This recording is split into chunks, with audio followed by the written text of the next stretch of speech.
Imagina tener 20 años y que te den las llaves del ejército más poderoso del mundo.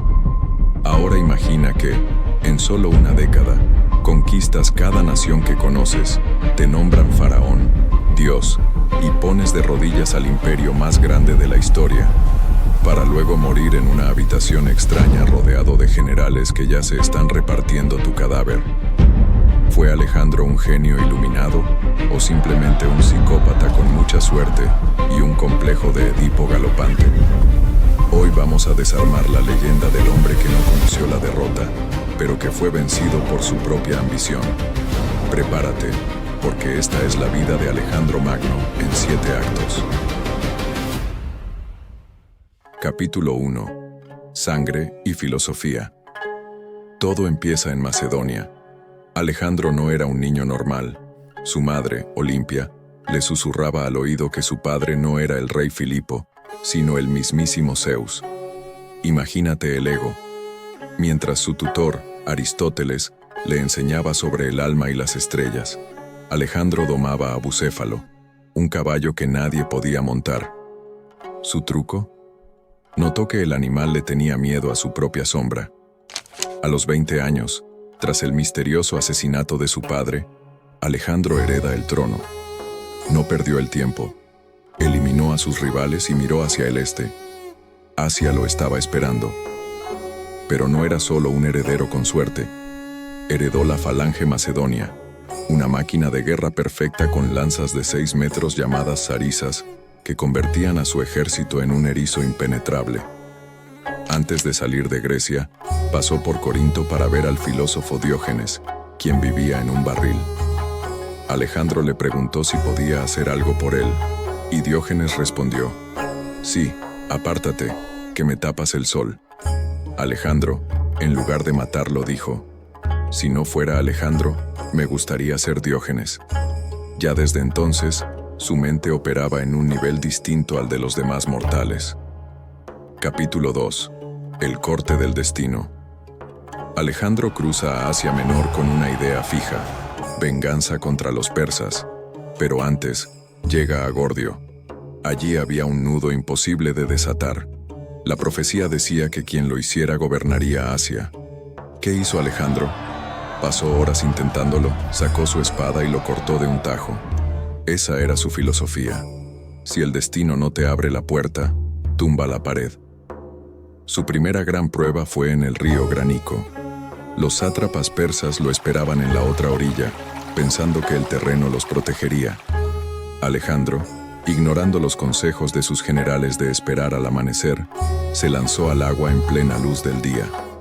Casi muere cuando un hacha persa se hundió en su casco, pero su amigo Clito le salvó la vida en el último segundo. Fue la primera vez que Asia sintió el acero macedonio, y no sería la última. Capítulo 3. El duelo de reyes.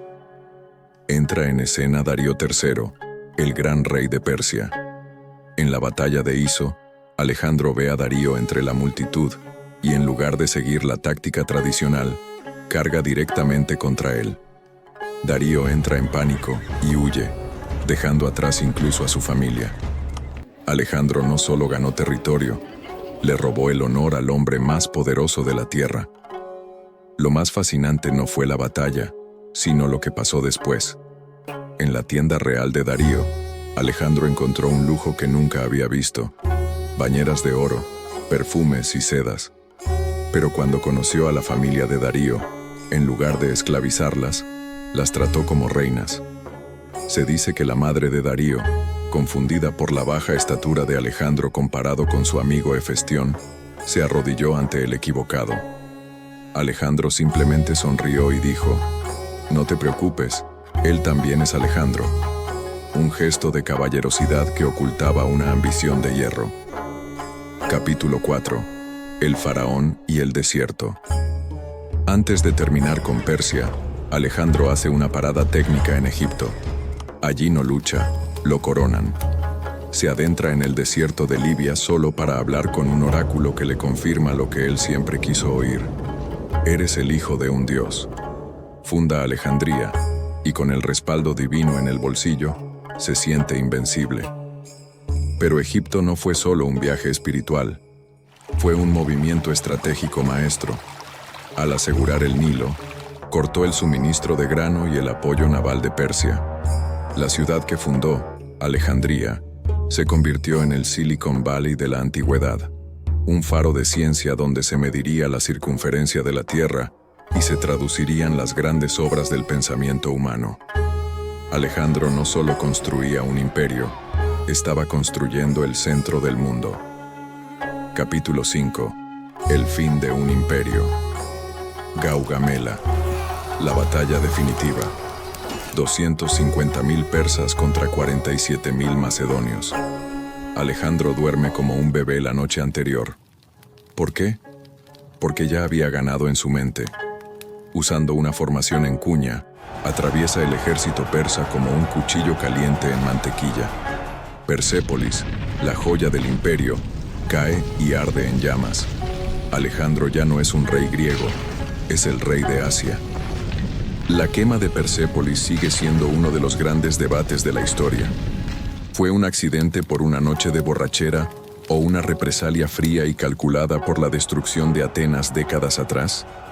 Sea como sea, el humo de ese palacio marcó el fin de una era. Alejandro se sentó en el trono de Darío, y como sus pies no llegaban al suelo, porque era bajito, usaron una mesa de oro como reposapiés. El simbolismo era claro. El viejo mundo estaba bajo sus botas. Capítulo 6. Los elefantes y el límite. Pero el éxito es una droga peligrosa. Alejandro empieza a vestir como persa y exige que sus amigos se arrodillen ante él. La paranoia llega. Mata a sus propios generales por supuestas traiciones. Llega a la India. Lucha contra elefantes de guerra bajo lluvias monzónicas. Pero sus hombres dicen, basta. El conquistador del mundo llora en su tienda porque sus soldados están cansados de ganar. La batalla contra el rey Poros en el río Hidaspes fue la más sangrienta de todas. Imagina el caos. Caballos macedonios aterrados por el olor de los elefantes y hombres siendo aplastados bajo patas de 4 toneladas. Alejandro ganó, pero perdió a su alma gemela. Su caballo bucéfalo murió tras la batalla. Hundido por el luto y la rebelión de sus hombres, tuvo que dar media vuelta. El desierto de Gedrosia, en el camino de regreso, cobró más vidas macedonias que todas las espadas persas juntas.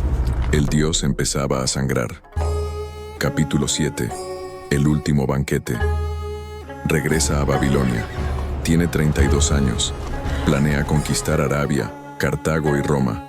Pero tras una noche de fiesta y copas, cae en una fiebre brutal. En su lecho de muerte, sus generales le preguntan, ¿a quién le dejas el imperio? Él solo responde, al más fuerte. Y con esas 3 palabras, desata una guerra civil que duraría décadas. Babilonia, la ciudad que debía ser la capital de su imperio universal, se convirtió en su tumba. Mientras agonizaba, miles de sus soldados desfilaron frente a su cama para despedirse de su rey en silencio. Tras su muerte, su cuerpo fue el botín más deseado. Ptolomeo lo robó y lo llevó a Egipto, donde fue conservado en miel y cristal. Hoy, su tumba está perdida, pero su sombra sigue cubriendo cada rincón del mapa que un día decidió redibujar. Alejandro murió joven, pero logró lo que nadie más. Hizo que el mundo hablara el mismo idioma y compartiera la misma cultura por siglos. No dejó un heredero, dejó un legado que aún hoy estudiamos. Fue un hombre que vivió rápido, murió joven y dejó un cadáver. Bueno, un cadáver que desapareció en la historia y cuyo paradero sigue siendo uno de los mayores misterios de la arqueología. ¿Crees que Alejandro hubiera conquistado el resto del mundo de haber vivido 10 años más? ¿O su propio ego lo habría destruido de todos modos? Déjamelo en los comentarios. Me muero por saber qué piensas. Si te ha gustado este viaje por la historia, dale un buen like, suscríbete y activa la campana para que no te pierdas nuestro próximo video. Nos vemos en la siguiente conquista.